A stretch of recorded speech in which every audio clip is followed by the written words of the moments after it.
Hey everyone, Franco, your business vlogger here, and I'm here today with the dream team: Erwin, Hey, I like that. Andrade, Tatiana, Kellen, and now Julio, who always makes a guest appearance, which you should show up more often, by the way. He's like that consistent guest appearance on a TV show. There you go. Well, today we actually have a presentation led by Kellen, you know what? I don't even know what Kellen's gonna talk about. Give us like a 10-second description. Okay, Kellen I'm gonna from talk Design by about. Kellen. I'm gonna talk about just basic design principles and things you could use to improve your designs. Perfect. I think those are very good tips, especially because we're all sharing stuff on social media. So let's get to it, Kellen. You ready? Yeah. Trying to see if it works. All right. What? Let's do this. Hi guys. So this presentation is gonna be on design basics and just general principles that you can use in your designs. Whether you're actually designing or not, I think it's just good things that I think people should know. Because whether you're just working with a designer, it might just make everyone's job easier to know these little things and just have a better communication, which is the biggest problem that I think I found with designing, that people sometimes don't know how to communicate maybe a change that they want or how they want something to look. So the first thing I thought of was the controversy between art and design. Is art design and is design art? Because the big thing with design is that it's supposed to be functional. It's supposed to have a purpose. You're making a flyer for something. You're making a logo for something. Versus for art, you can just paint something and the purpose of it is just you wanted to paint and you just wanted to express something. So that's just a fun debate. That's a very big topic. I put a good article in the bottom that I found that actually tackles the different sides of it, and how they're related. So if you guys want to read into it more, there's a link there. Personally, I would say not all art is design and not all design is art, but they are connected because at the end of the day, it's still something creative. It's something you have to think about and put together, and there's colors and there's shapes and there's everything just behind it. But looking at the functionality of it, all design is not art and all art is not design. Next side is the design process. So this is more maybe if you don't do design to maybe understand more of the process that designers go through, because everything can't just be done in a day because there is a process behind it. So you basically just start by defining the problem. So what I said before about design is made for a purpose. So what is that purpose of what you're making? Even though it's still a flyer or a logo, they can be for different purposes. Because if you're having a logo, is the logo only going to be for digital or is it also going to be printed onto something? So you have to keep that in mind when you're looking at the purpose of what you're designing. From there, you can go on to collecting information, which is basically just researching, looking for inspiration in other places. It doesn't always have to be 100% from your brain. It's fair to just go out and look at inspiration and come up with your own ideas from that. From there, just analyze basically everything that you gathered. You can sketch maybe something that you put together of like 2 different ideas, which is what I usually do. I'll look for 2 or 3 things that I like that I'm looking for, and then I'll find what I like about those things specifically and put them together. And then from there, you just keep developing what you're working on, just adding more to it, continuing your design. And then also asking other people for feedback, asking for someone who hasn't looked at this design before. They're gonna see it for the first time and they're gonna see things that maybe you haven't seen because you've been sitting there for hours looking at it. So having that fresh pair of eyes always helps. And then from there, you go to the next step, which is just improving your design. You can take into consideration things that this person may have pointed out to you. And in the feedback stage, that also includes just taking a break, maybe from what you're working on, just step away from it, do anything else in your life, and then come back to it, also to just refresh your own mind.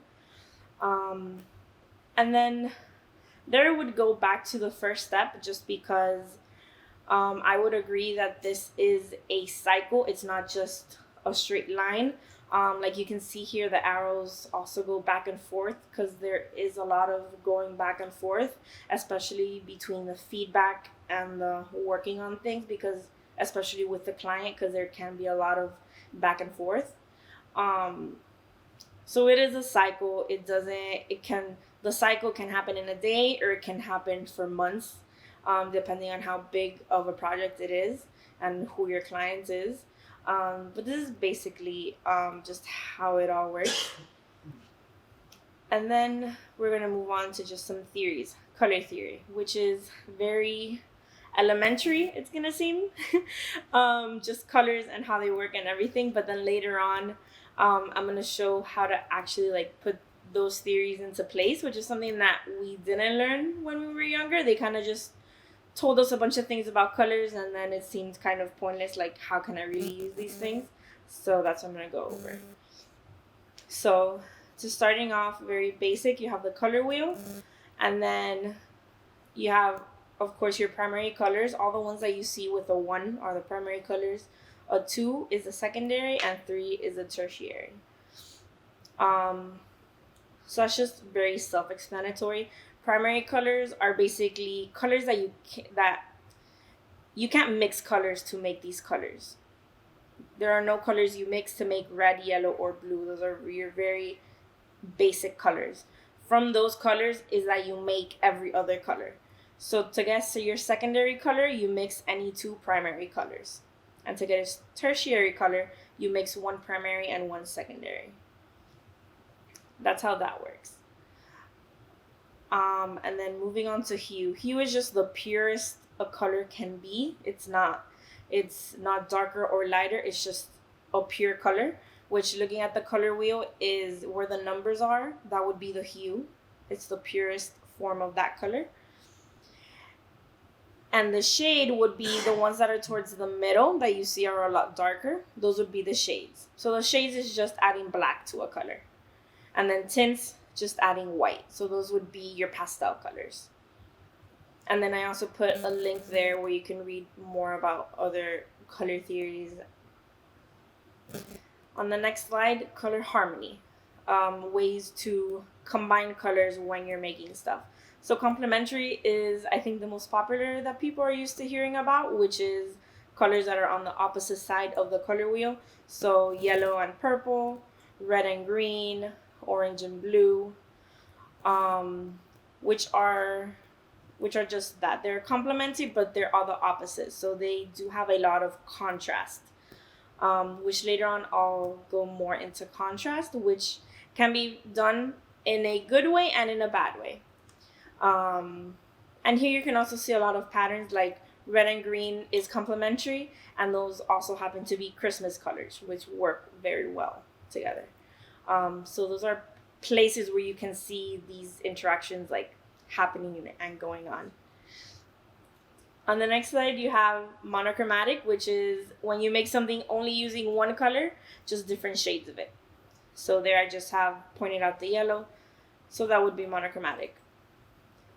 And then the last one, analogous, which is basically just using the colors that are next to each other on the color wheel. It's usually in 3 or 4 like different things you can go.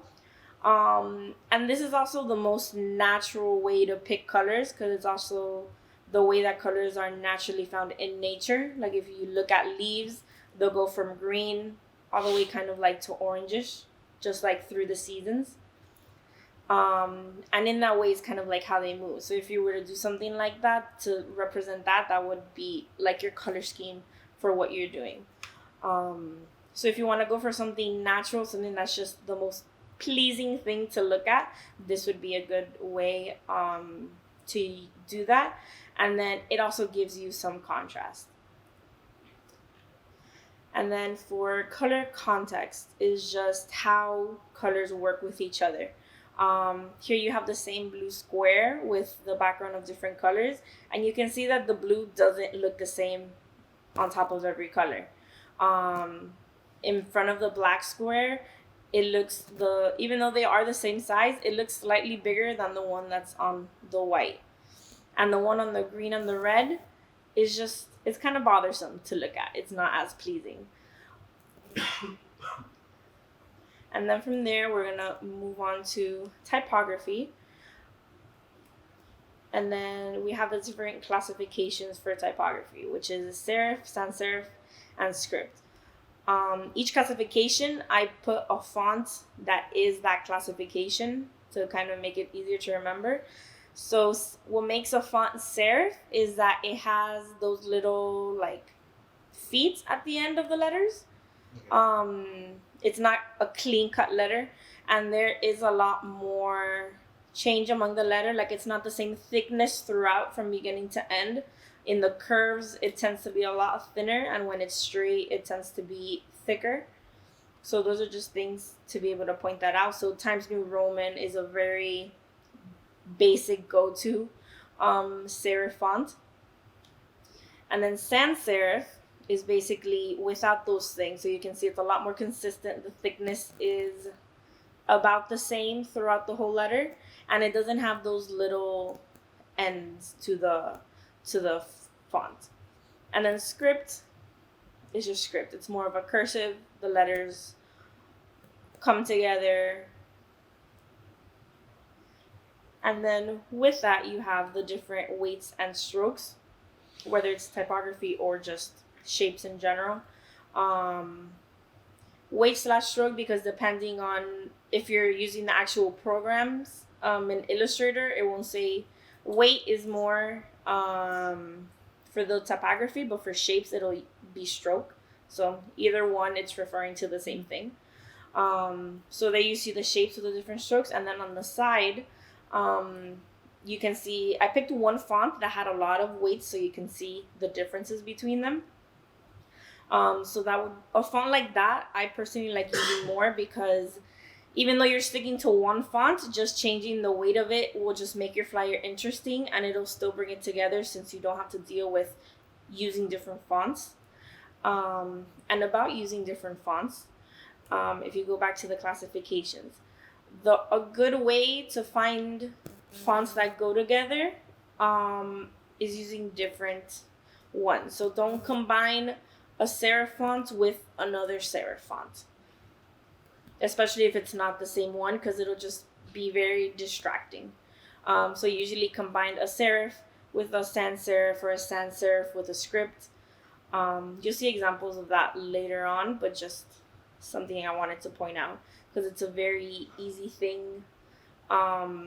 It's something very easy you can do to just make what you're doing interesting, so that it's not just all the same font. So you can either do that. You can either change the classification of font you want to use, or if you just want to stick to one font, using one that has a lot of weights, and you can play around with the thickness or thinness of it, also helps. And then to proportion, that's just very simple. Just don't stretch fonts. It just doesn't look good, whether it's vertical or horizontal. Just don't stretch it. Just keep it very proportional. There is a way to stretch fonts that you can do it well, especially if maybe you do it with a purpose. So this is more of a rule, but if you know the rule well, you can still break the rule. But for general just ways of designing, just don't stretch fonts. And also keep you're gonna see here it says font size and tracking increased. That is because sometimes in the programs you might have it set for your tracking not to change. So you might increase the size of your font, but the tracking will stay the same. The tracking is the spaces between your letters. So you're going to make your font really big, but if your tracking stayed the same, then your letters are going to suddenly be overlapping. So you have to also keep the tracking of the letters proportional. So the spacing also stays the same as you increase or decrease the size of it. And then moving on to Gestalt principles. This is just some principles and theories that kind of go into psychology a little bit, because it goes into the way people look at things and how they tend to group things and see how they go together and make sense. Kind of to help you create a hierarchy of things when making a flyer or a logo or anything. So it's a lot of them. So the first one you're going to see is proximity, which is basically things that are very close together are going to be assumed to be the same thing or be the same part of a group.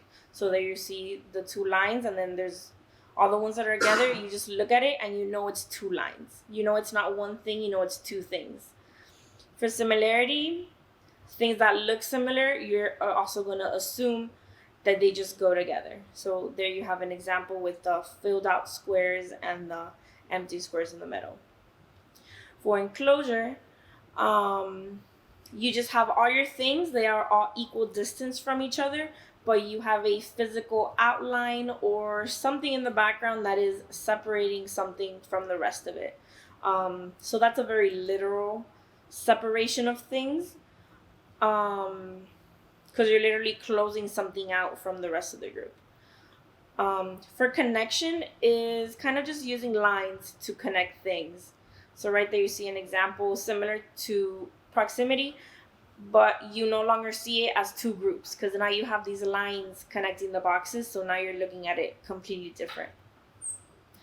For continuity, you have one line, squiggly line, and there's spaces in between them that's kind of cutting it off, but your eyes still follow the direction of the line because your mind is just filling in those gaps. And then for symmetry, very basic symmetry is just something that people like, is aesthetically pleasing. Unless your design aesthetic that you're going for is asymmetrical, that also works, because something that is not symmetrical will still capture people's eyes, just because it bothers them in a certain way that it's not symmetrical. But symmetry tends to be what people go for, unless you're particularly going for something different. Figure and ground is just, there you can see there are two things. You see the vase, but then if you see the negative space, you see that it's two people's faces facing each other. So there's a lot of logos that do this. I'm going to show some examples later on. But that's just playing around with just shapes and negative space. It is a popular thing, especially in logos or posters. And then for closure is very similar to continuity. You have the shape, and then you have these empty spaces, but your mind still fills everything out and it finishes the shape for you. And it just gives you something interesting to look at. And then common fate, you have the two lines that are going in different directions. Even though you have the other things going across them, your eyes still follow the direction of the other lines.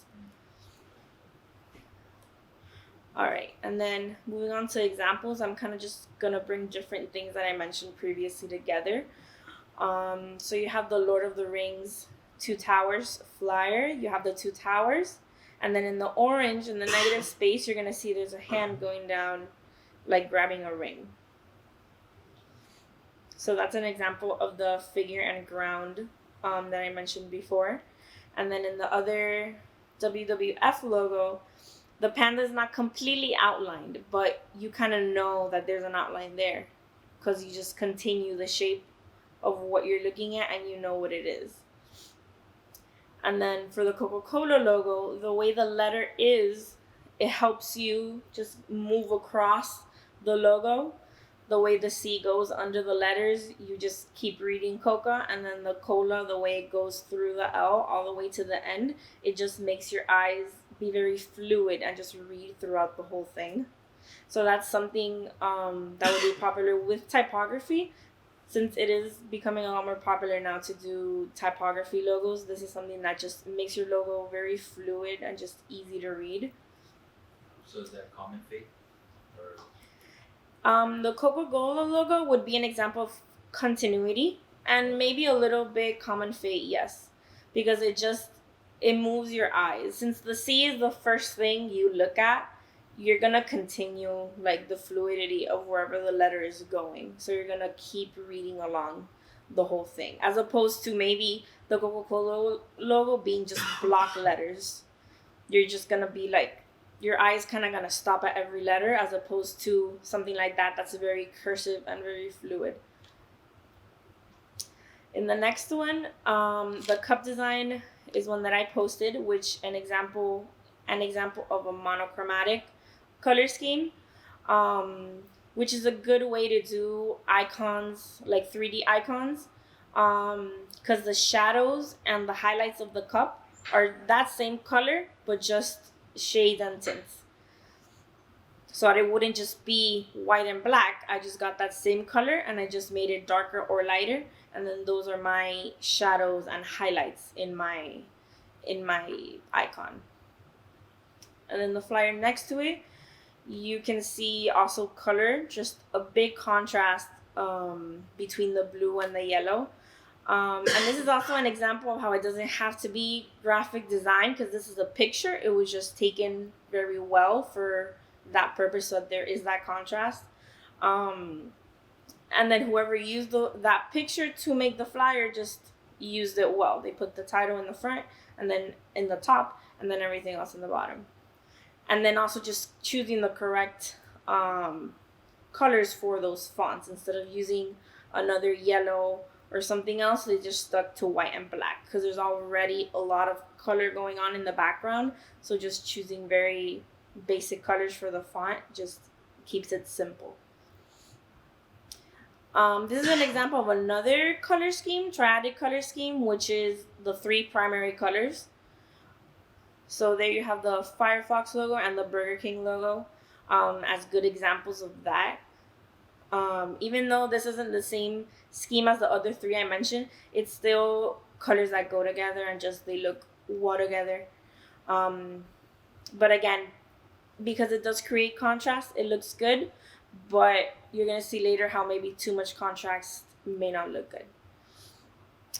This is an example of another logo I did. This would be an example of the analogous color scheme, since I'm going from kind of greenish blue and then working my way all the way down to a dark blue. And then these would be an example, the one on your left, kind of playing around with the contrast in size. You're kind of reading a sentence. You can see that it says, "This disco is for dancing." So even though it's not written in a line and it's not very obvious to read, just having that one word be very big, you know that you have to read that one first, and then you see all the other pieces of information that come after it. So that's a way. Both size and weight also helps for this. So in the example next to it, you also see that you have the very big I, and then everything else next to it, and then the paragraph underneath is very, very small.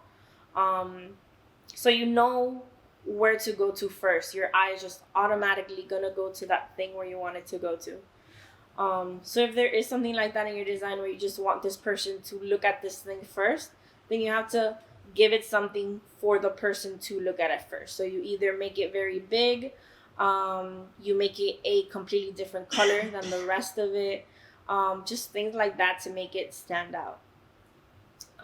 In the next slide, you're going to see examples of different font combinations, and you're going to notice what I mentioned before, which is there is typically a serif font mixed with a sans serif font.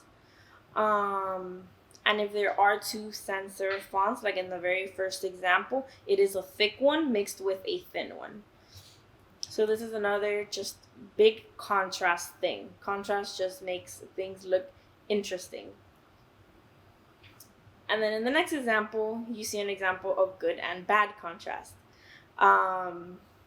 So of course you have the green and the red, which are complementary colors. They do look good together. But for the purposes of reading, contrast like this is not good, because it's just uncomfortable to read. It doesn't look good.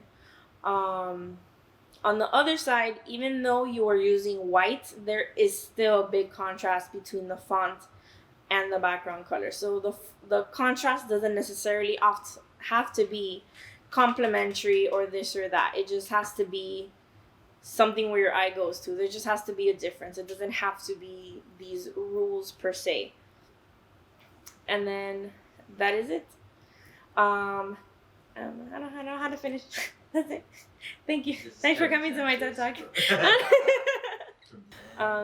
Thanks guys for listening to my presentation. Hopefully you guys learned a lot about just better ways to do design and how to work with people that do design.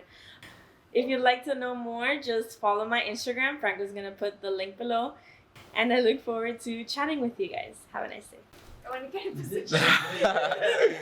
I love how I told everyone that we're going to do the outro and everyone just started recording? shifting around. I'm recording and this is getting in the video.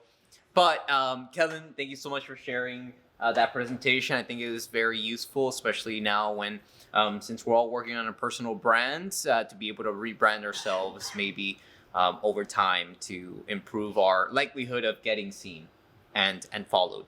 Which, by the way, means that if you don't follow me and everyone else here, I'm going to put everyone's links in the description so that way you do. Even though Anthony or Andrade hasn't said anything, his link will be in the description. So everyone, thanks for watching this video. If you have not subscribed, make sure you do so. And I won't see you on the next one because I won't be there. But you'll see me on the next one. Bye. What do you mean you won't be there? What? You're confusing me. All right, so my joke failed. So let me redo that. So thanks again for watching this video. I hope that you will stick around for the next video. Again, this is Franco, your business vlogger, and I'm out.